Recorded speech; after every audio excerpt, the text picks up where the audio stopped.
I'm going to be talking about how we stuck to and challenged the codes and conventions of our short film. When we were making our short film, we looked back at our research at the codes and conventions of our chosen genre, which was romantic comedy. One code and convention we stuck to was a cliche, stereotypical idea of love. We decided that the characters would meet by an incident happening, which was the dog jumping up on Carl on the beach, which is when he meets Rose, and from then their relationship just grew and grew and got stronger, as they do in other romantic comedy films, with ruptures in between. I noticed this always happened in romantic comedy films when I was researching the genre. For example, in the film Just Go With It I watched, I noticed that there was a woman who falls in love with a man who's getting married to another woman, and then arguments happen, which are the ruptures, and then in the end, she gets the man that she was in love with because it turns out he was in love with her. Another coding convention was the use of the colour palette, which included the colours pinks, reds, and whites. I noticed this coding convention in the film Bridesmaids, when one character has a bridal shower and they use pink flowers, and in the mise-en-scène, a lot of the background characters are wearing either white dresses or sort of pinkish colours. The way we kept to this convention was by using a rose at the end of the film when Carl is going to the grave on the anniversary of her death and he places it down. Linked into this also, the mise-en-scène with the costumes. I noticed in romantic comedies, the girl in the mornings generally had her hair up looking slouchy, and we used this in our montage when Carl gave Rose her wedding anniversary card. In romantic comedies, I noticed they also focused on one main character, which was always the female character. And this is because the genre is aimed more at females than it is for males. For example, in the film Bridesmaids, the female character is focused on and how her relationships always crashed and burned, but in the end, she got the one that she loved. The way our film follows the codes and conventions of romantic comedies could be argued that it follows the Laura Mulvey's theory, the male gaze, because the theory mentions that it would be the male gaze if the curves are highlighted by specific conventions such as deliberate camera movements and cutaways. We used the cutaway in our montage to show the different ways that Carl looks at Rose. For example, we used a technique with the camera, it made it sort of shaky, so it was the point of view of Carl.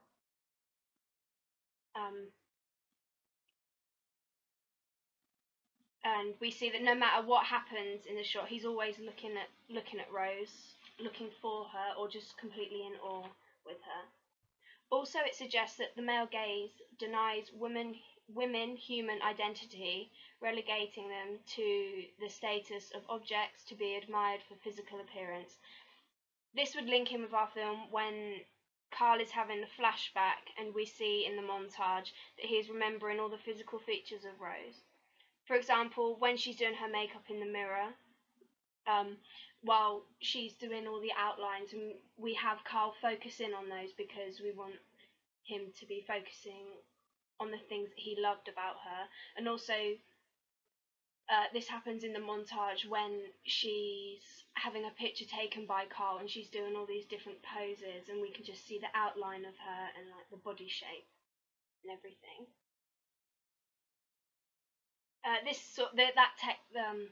Following Laura Mulvey's theory is quite popular in the James Bond films, which I've noticed.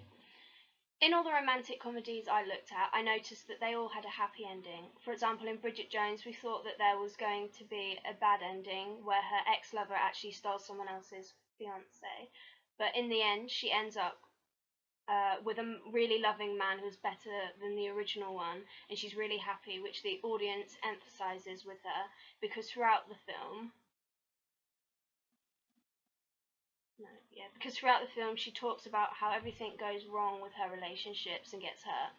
But for our film, we wanted to challenge this convention slightly because we wanted to affect the audience emotionally and possibly relate to the storyline. We have the main character on their own, being cared for by a carer, and then he falls asleep and has a flashback of when he met Rose and his wife until she passed away. And then he wakes up and looks up to a picture of the two of them together. We wanted the audience to be able to relate to some of the scenes during the teenage romance parts. And also, if they lost a grandparent, they might know how it feels for them to be on their own when their partner passes away.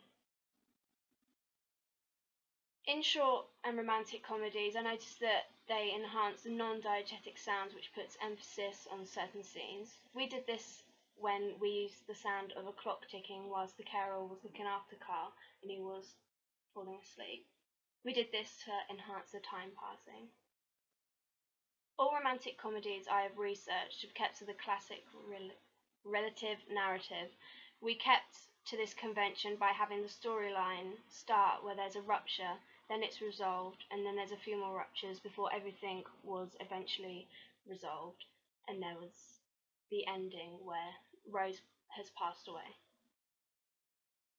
Also, like in any genre, there are protagonists. In romantic comedies, there was mainly two protagonists, which were male and female. We kept to this convention because we wanted couples to be able to relate to the situation which occur in the montage, because romantic comedies are usually out around the times that people would go to the cinema to watch them for like dates. So like they'd come out around Valentine's Day. In our film, we've represented mainly the female gender. This is because when I researched the genre, romantic comedies and short films generally were aimed at females because they appeal more to the female audience.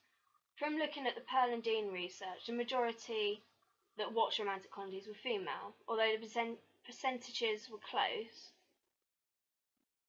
So we wanted to have the narrative from a male perspective so they could relate to the things that he does and also relate to the reactions from Rose, for example, when they argue.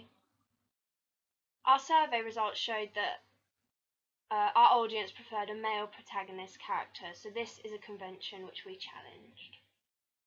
The way we represented young adults was by portraying the characteristics of the ages between 24 and 25 years old.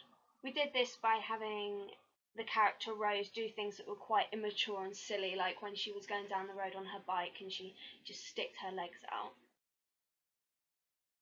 When we researched romantic comedies, we found that the main female character was of the working class, and she often fell in love with the higher-ranking colleague or richer middle-class man. We decided to represent the female character as a working class, which fits in the C1 of demographics, which was the most popular demographics which watched romantic comedies.